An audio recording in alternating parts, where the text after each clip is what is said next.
Salut à tous, j'espère que vous allez bien, c'est Romain et on se retrouve aujourd'hui pour le dernier avant-match de 2023. Demain soir au Parc des Princes, le PSG reçoit Metz, même si bien sûr ce match va prendre une petite partie de la vidéo, hein, c'est pas le choc du siècle, on va revenir sur bien d'autres sujets avant ça. Bref, installez-vous, c'est parti. Avant que la vidéo commence, petit placement de produit pour le site ZoFoot qui vous propose des répliques non officielles mais d'excellente qualité de tous vos maillots préférés, beaucoup d'équipes représentées, sélection nationale aussi, avec des badges, écussons et flocages d'excellente qualité comme les coutures. Vous pouvez personnaliser tout ça au moment de votre commande avec 10% de réduction. N'hésitez pas à utiliser le code qui est dans la description, tout comme le lien vers la boutique et les détails de la promotion en cours. Vous avez un ou plusieurs maillots offerts en fonction du montant de votre panier. Le maillot est à indiquer au moment du paiement dans la page de commentaires.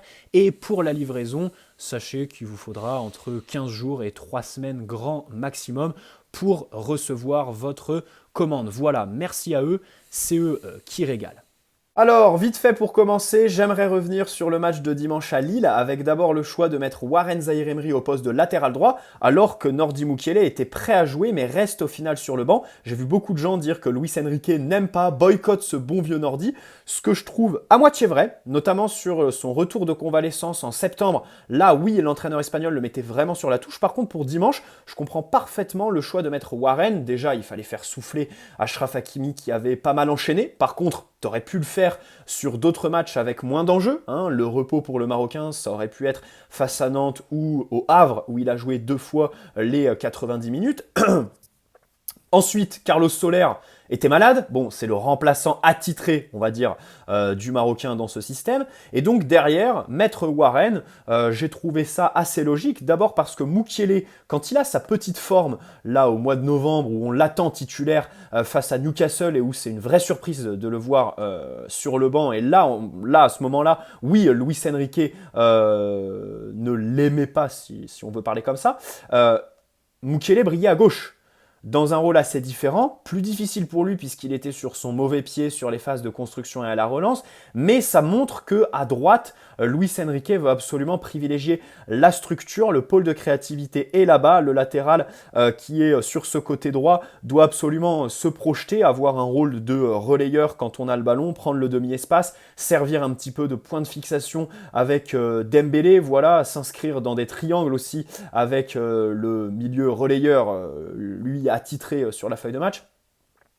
Ce que Warren fait évidemment beaucoup mieux que Mukiele. Carlos Soler outre mesure aussi, donc ça je le comprends plutôt bien, surtout que Hakimi va être à la CAN en janvier et il va falloir trouver des solutions. Peut-être que c'était un petit essai que de mettre Warren à ce poste-là en vue du mois assez difficile qui va nous attendre à ce poste, surtout que le PSG visiblement ne prévoit pas de recruter. Alors latéral gauche, défenseur central gauche, milieu de terrain, ça travaille, hein, surtout outre-Atlantique du côté du Brésil, et on y reviendra plus tard dans la semaine sur ces pistes de jeunes cracks. Mais par contre pour le poste de latéral droit, bon, on semble un petit peu désintéressé de cet enjeu avec Hakimi et la CAN du Maroc qui me fait évidemment un peu peur, je ne cesse de le répéter. Encore une fois, ce que je regrette, c'est qu'Hakimi, et ça on le disait dans les vidéos avant-match des matchs auxquels je vais faire référence, on aurait pu le reposer à d'autres moments. Il a enchaîné les 90 minutes face à Dortmund, Nantes, Le Havre, Newcastle, Monaco.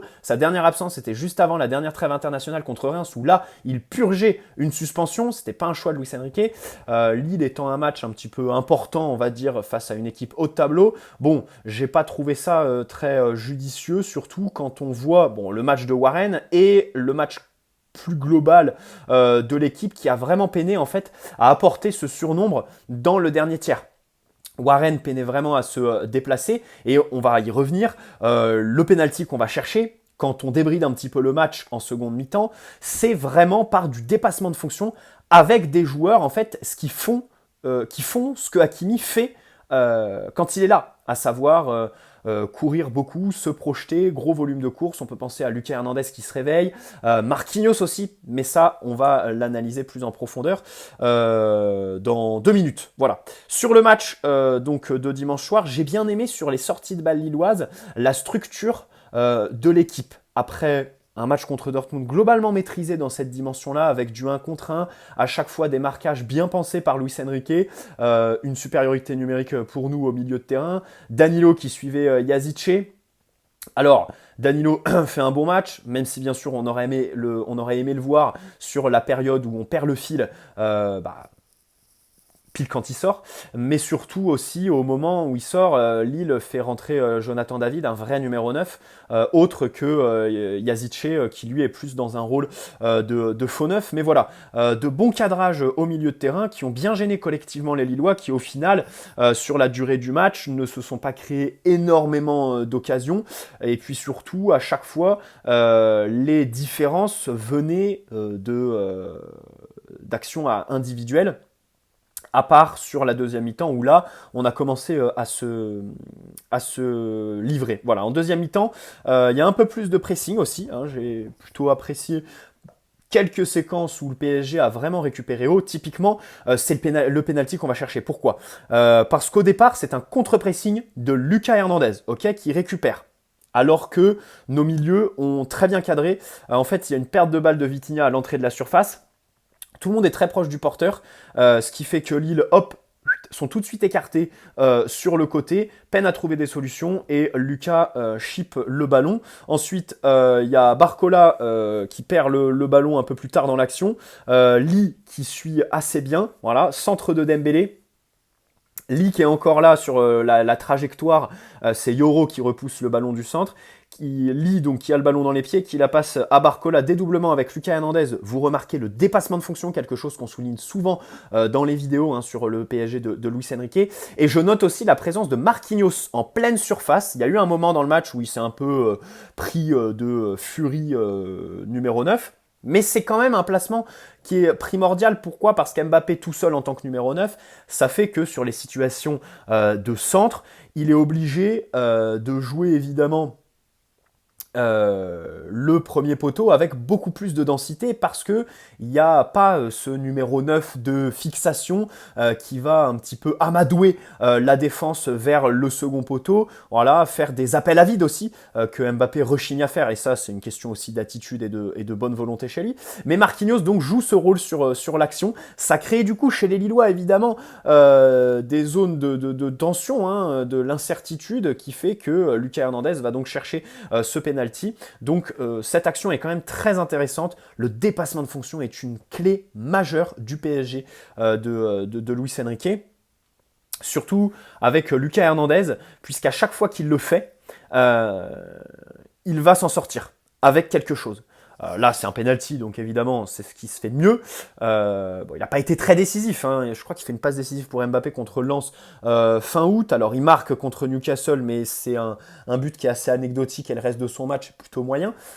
Mais sinon, ce que je veux dire par là, c'est qu'il s'en sort souvent avec des touches, il réussit à conserver le ballon, il attrape des corners aussi parfois. Donc ça, c'est plutôt intéressant. Et aussi, j'ai vu une volonté chez le PSG de jouer intérieur, beaucoup plus que d'habitude, donc ça c'est intéressant de voir Luis Enrique diversifier un petit peu les circuits, sachant qu'au début de la saison quand même on avait un PSG assez différent, parce que c'est marrant parce qu'en fait dimanche on a repris une structure qu'on connaissait sur le début de saison sur la préparation, le 3-2-2-3, enfin le 3-4-3 avec au milieu de terrain un carré, voilà, 3-2-2-3, voilà, qu'on avait un petit peu abandonné fin août, et au final on retrouve cette structure sans pour autant retrouver les principes très forts qu'on avait au début de saison, à savoir vraiment délaisser l'axe, jouer sur les extérieurs absolument.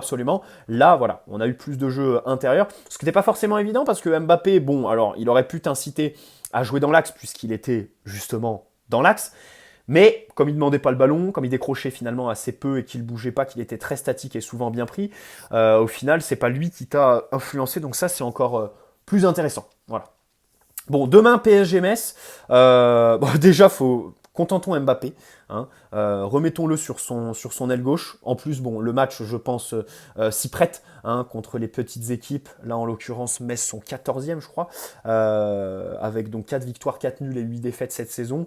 Évidemment, bon, on risque d'avoir un bloc assez bas face auquel Mbappé doit commencer ses actions sur le côté. Mais pour moi, il doit pouvoir permuter avec le numéro 9 qui sera titulaire demain. je vous dirai lequel je mets. Voilà. Alors Luis Enrique aujourd'hui a un peu pété les plombs en conférence de presse.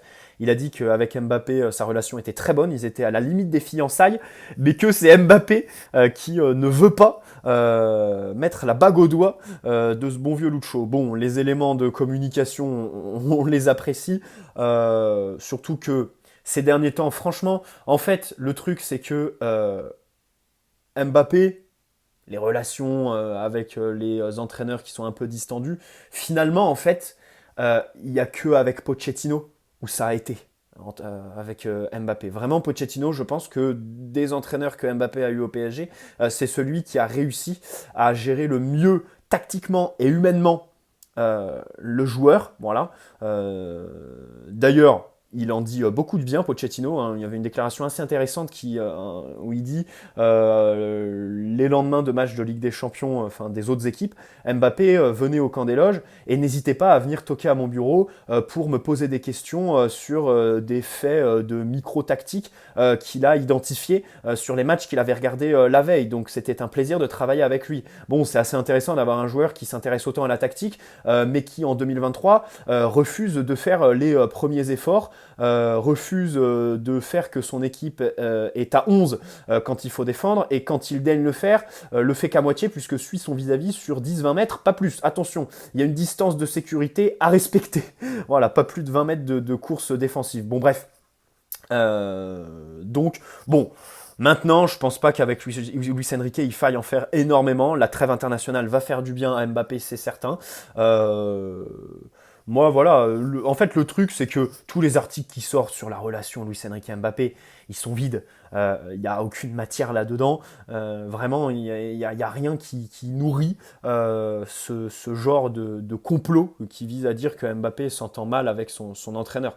Après, bien sûr, voilà, que les relations soient euh, j'ai pas envie de dire fraîche, mais ce que je veux dire, c'est que voilà, Mbappé, c'est une grande star, il a un grand ego tout simplement, donc c'est difficile de le contenter pleinement, surtout quand t'es un entraîneur de la trempe de Luis Enrique, mais personnellement, ça me fait aucun problème ces histoires qui sont juste amplifiées par la presse. Voilà.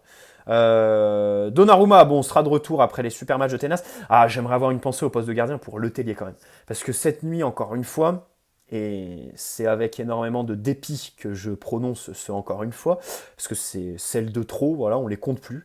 Il a été cambriolé aux alentours de 2 heures du matin. Sa femme a été menacée, il y a eu des couteaux de retrouvés, elle a été tapée aussi. Donc il y a 4 individus qui se sont introduits chez lui. 3 des 4 sont en garde à vue. Sur les 3, il y a 2 mineurs. Donc évidemment, il faut frapper fort avec ces interpellations. Voilà, les peines de prison pour dissuader ceux qui voudraient le faire par la suite, bien sûr. Bon, ça c'est un discours un peu bateau, hein. On connaît notre justice. Et second problème, quand on voit que ce sont des mineurs qui font ce genre de truc, on peut que se dire que derrière, il y a des majeurs, des commanditaires à aller chercher absolument. Et ça, il faut absolument que l'enquête soit menée, voilà, pour les retrouver. Et pareil, appliquer des peines exemplaires, évidemment. Voilà. Et ensuite, ben, pour élargir, c'est triste à dire, mais en fait, là, depuis 2-3 ans, c'est devenu quelque chose, un fait divers qu'on retrouve chaque saison. C'est d'une tristesse sans égale. Enfin, Di Maria, Marquinhos, avec un membre de sa famille, je crois, qui avait gardé des séquelles physiques de ce moment-là. Donnarumma avec, je crois que c'était la saison dernière, Donnarumma avec sa femme. Là, Alexandre Letellier. Franchement, ça fait beaucoup. Il y avait un mec aussi qui s'était introduit dans la maison de Neymar à Bougival, mais bon, lui c'était plus un ahuri qui voulait pas voler, mais lui prêcher la bonne parole de Dieu.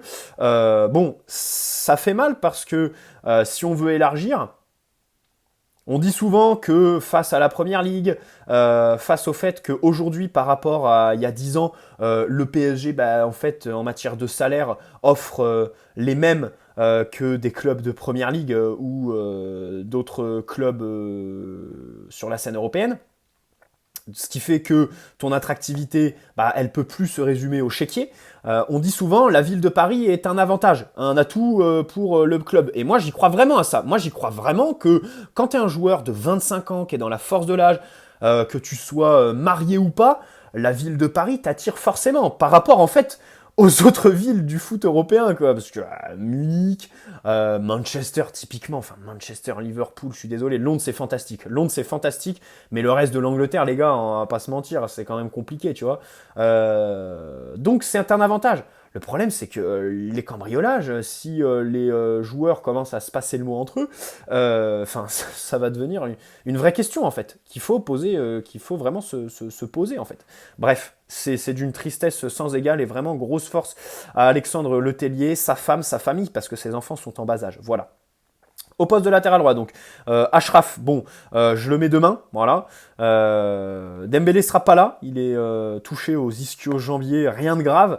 On avait oublié carrément qu'il avait des faiblesses physiques, hein, Dembélé, tellement il a joué depuis le début de la saison, donc c'est plutôt pas mal. Donc Achraf demain, alors c'est vrai que il est moins bon sans Dembélé que Dembélé ne l'est sans lui. C'est-à-dire que Dembélé sans Achraf, il va réussir à changer de registre, bah, comme dimanche contre Lille, déborder, faire des différences en un contre un et tout ça. Alors qu'Achraf, quand Dembélé est pas là, c'est un peu plus difficile. Il n'a pas ce point de fixation, il sait pas trop quoi faire du ballon quand il le reçoit, et donc demain, il va falloir faire un bon match. Marquinhos, je le mets central droit, Danilo axe gauche, hein, puisque voilà, l'entrée de Skriniar est quand même très inquiétante contre Lille. Le problème, Skriniar, c'est qu'il est meilleur pour débuter les matchs que pour rentrer.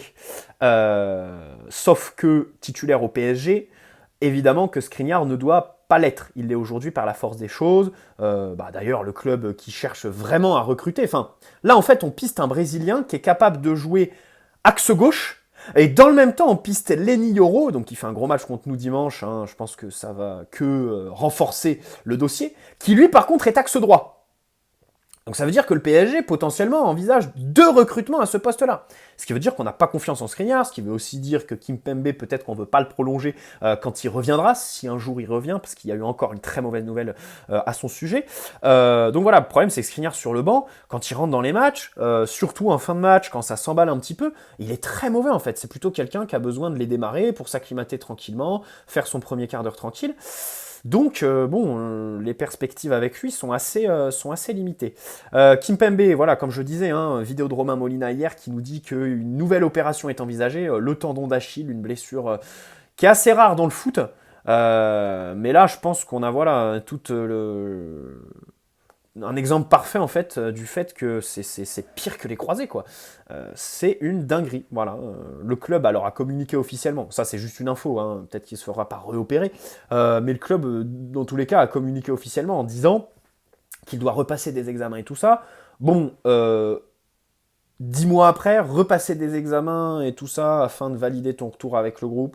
Bon, c'est absolument pas bon signe. Alors, concernant évidemment la question que tout le monde se pose, la fin de son contrat en 2024, bon, perso, bon, je ne veux pas faire une analyse de 5 minutes, je vois quand même le club lui proposer une prolongation, un nouveau contrat, parce que on a l'habitude de proposer des contrats à des joueurs qui sont hors de forme, Juan Bernat typiquement. Et il faut savoir que ce genre de dossier, c'est à l'initiative de Nasser. Hein. C'est vraiment Nasser qui demande à prolonger ces joueurs-là, à les revaloriser et tout ça, parce que c'est des joueurs qu'il apprécie, il y a la dimension affection. Donc je vois typiquement Nasser faire ce genre de coup comme il avait fait avec Bernat. Par contre, de l'autre côté, je vois peut-être pas Kimpembe, alors déjà accepté, peut-être que à ses yeux, on fera pas une offre conséquente. Alors peut-être que le club va se limiter, hein, qu'au final on lui fera une proposition mais avec une baisse de salaire par exemple. Ou alors une proposition sur 2 ans alors qu'il voudrait quand même un contrat de 3-4 ans. Ou alors tout simplement Kimpembe refusait pour aller s'offrir une nouvelle expérience. Je rappelle quand même à l'été, c'est 2021 ou 2022 c'est 2022, je crois, hein, quand Luis Campos arrive. Il met la pression sur le dernier rassemblement de l'équipe de France au mois de juin. Il est en conférence de presse et il dit voilà, avec le club, on va se poser, toutes les options sont sur la table. Il met un petit peu un coup de pression pour aller chercher un nouveau challenge. Et il y avait des infos qui ont circulé depuis, comme quoi, voilà, par exemple, tester la première ligue, ça pourrait l'intéresser. Lucas Hernandez, je le titularise demain, même si c'est vrai que là, il a pas mal enchaîné. C'est bien, c'est très bien parce que rappelez-vous, avant la dernière trêve internationale, à chaque fois, il sortait assez tôt contre Milan à San Siro, c'est à la 65e, et il y avait des matchs qui démarraient sur le banc. Montpellier, Reims, je crois qu'il ne démarre pas. Là, depuis la trêve internationale, bon, il a fait 5 fois 90 minutes en 6 matchs, ce qui est très bon. Donc on a vraiment un Lucas Hernandez qui est vraiment au top de sa forme et ça fait plaisir. Après le petit creux qui a été observé au mois d'octobre, il a retrouvé quand même toute sa lucidité et c'est de très très bon augure pour l'international français. Au milieu, je mets Vitinha 6, Warren et Lee Kang-in donc en relayeur et devant, je mets Kolo Muani en 9 qui interchange encore une fois avec Mbappé. Pour moi, c'est la solution qu'on doit avoir. Kolo et Mbappé, qui les deux interchangent entre le poste de numéro 9 et le poste d'ailier gauche. Barcola, je le mets à droite. J'aimerais bien le voir dans ce secteur-là, parce que déjà, il le connaît. À Lyon, il y a évolué. Je pense que pour ces petits problèmes de finition, ça peut être intéressant de jouer bon pied pour éviter d'avoir les situations qu'on a vues contre Newcastle, puis contre Nantes, où depuis la gauche, il se retrouve face au gardien et au final, il veut finir pied droit, mais il le ferme trop vite. Il le ferme trop et donc ça finit petit filet. Donc voilà, pour régler la mire dans cette dimension-là, j'aimerais bien le voir côté droit. Et aussi, pour rester sur la finition, j'aimerais qu'il suive les actions. C'est vrai qu'en fait, dimanche contre Lille, quand Dembélé centrait, il n'était pas là en fait. Alors qu'il aurait pu avoir des seconds ballons, être présent dans cette surface. Et au final, en fait, il ne suit pas très bien. Je trouve qu'il n'a pas vraiment l'instinct. Il doit travailler là-dessus, les déplacements et tout ça. Peut-être que sur le côté droit, il le ferait mieux, même s'il il recevrait un peu moins de centres venant de la gauche. Kolo, Muani et Lucas Hernandez ne sont pas les centreurs que sont Dembélé et Hakimi. Mais voilà, j'aimerais bien voir Barcola progresser dans cette dimension-là. En plus des dribbles, évidemment, là, il va falloir qu'il passe par rapport à dimanche où Lille, voilà, il a loupé quasiment tout ce qu'il tentait. Un match qui est un peu à oublier pour lui. Voilà l'équipe que j'aligne demain pour le dernier match. C'est dommage, j'avais encore des choses à dire sur la Coupe du Monde des clubs. Mais bon, on y reviendra dans une prochaine vidéo, les gars, ok? C'est plus sage. Demain, on va donc débriefer le match contre Metz.